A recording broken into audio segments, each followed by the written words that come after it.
La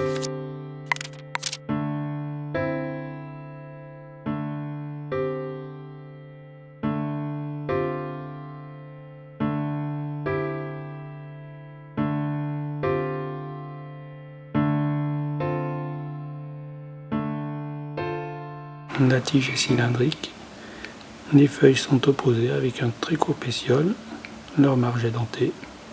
Les inflorescences sont en grappe, pas forcément très allongées. Les fleurs ont 4 sépales soudés à la base. Les pétales sont également en nombre de 4, soudés aussi par la base. 4 pétales sensiblement asymétriques et on a 2 étamines soudées aux pétales. Le fruit est une capsule aplatie, légèrement cordée au sommet.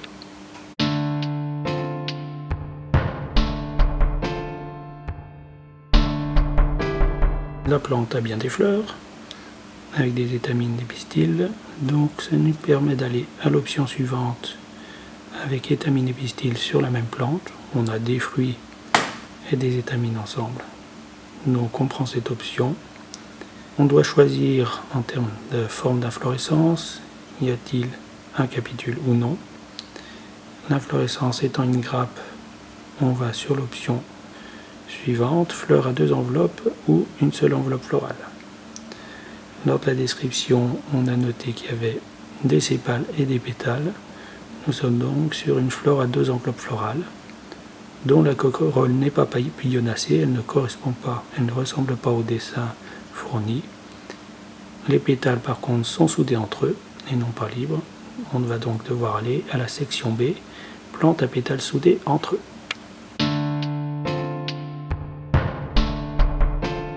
Pour cette section B, on nous pose la question d'abord, est-ce que les étamines sont soudées?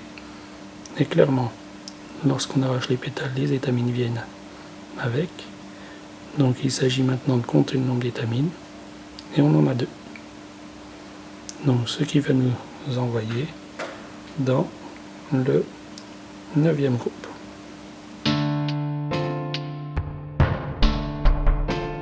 Dans le groupe 9, on nous demande tout d'abord dans 3 options. Soit il s'agit d'un arbre ou d'un arbrisseau à fleurs à 2 étamines, soit d'une plante non verte, soit d'une plante n'ayant pas les caractères. Expression typique de Bonnier. Dans notre cas, on a une plante qui est verte, dont on trouve les racines assez rapidement, donc qui est herbacée. On a bien 2 étamines, mais ça ne sera pas les 2 premières options. On a une plante, on peut choisir maintenant, plante n'étant pas un arbrisseau à folioles disposé en éventail, ou arbrisseau à folioles disposé en éventail.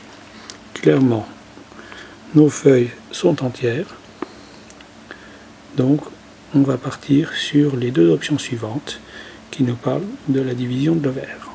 Cet ovaire est soit divisé en 4 parties distinctes, soit non divisé en 4 parties distinctes. Au niveau des fruits, on a simplement 2 lobes, donc pas 4 parties distinctes, et on va dans les 4 options qui suivent. Fleurs à bractées épineuses, ce qui n'est pas le cas. Les bractées, dans notre cas, sont toutes fines, par exemple ici, au-dessus du style que je touchais aussi. Les fleurs sont-elles régulières, lilas en épi allongé? Non. Et le fruit ne se sépare pas en 4. Les feuilles ne sont pas toutes à la base, donc on va dans plantes n'ayant pas les caractères précédents, c'est-à-dire scrofularinées. Les scrofularinées, c'est en fait l'ancien nom des Scrophulariacées. Corolle en tube en bosse à la base, ou prolongée en éperon, ou alors corolle sans bosse à la base ni éperon. Dans le cas présent, on a une corolle qui est très plate, sans bosse ni éperon, donc on va sur cette option corolle sans bosse, et se pose la question du nombre d'étamines, 2 étamines ou 4 étamines, et on a 2 étamines. On va dans le 2e groupe qui se trouve juste en dessous.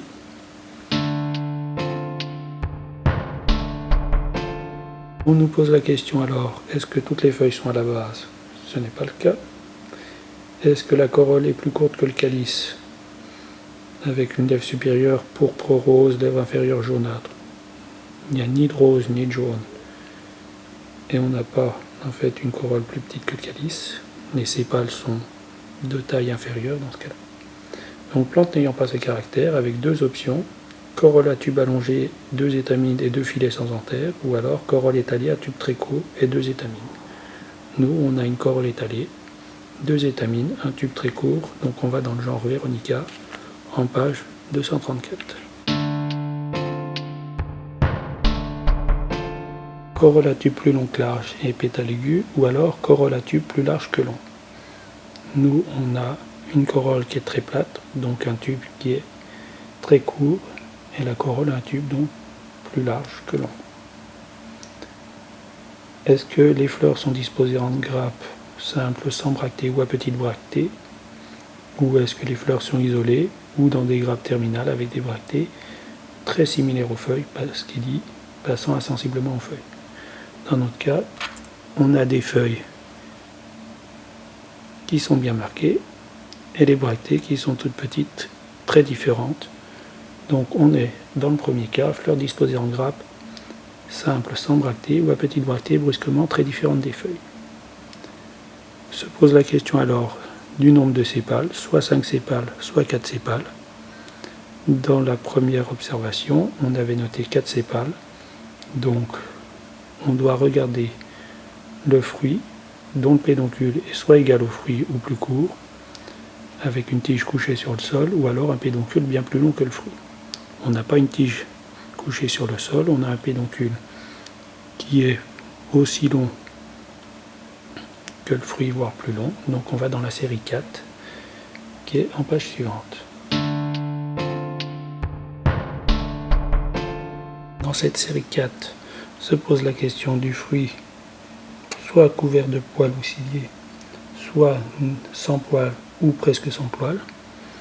Donc pour le fruit qui est ici au centre, on a des poils à la périphérie, on va le grossir pour le voir. Donc on part sur l'option fruit couvert de poils, puis les questions suivantes sont sépales plus longs que le fruit mûr ou sépales plus courts que le fruit mûr. Dans le cas présent, le fruit n'est pas tout à fait à sa taille maximale, pas complètement mûr, mais les sépales sont nettement plus longs que le fruit, avec leur pointe qui se termine ici. Donc on a sépales plus longs que le fruit mûr. On confirme d'autres caractères, feuilles velues, sans pétiole, fortement dentées à dents arrondies, à nervure en réseau, etc. Tige ayant 2 lignes de poils opposées, fleurs bleues avec un pétale plus clair. Et on arrive sur Veronica chamaedois.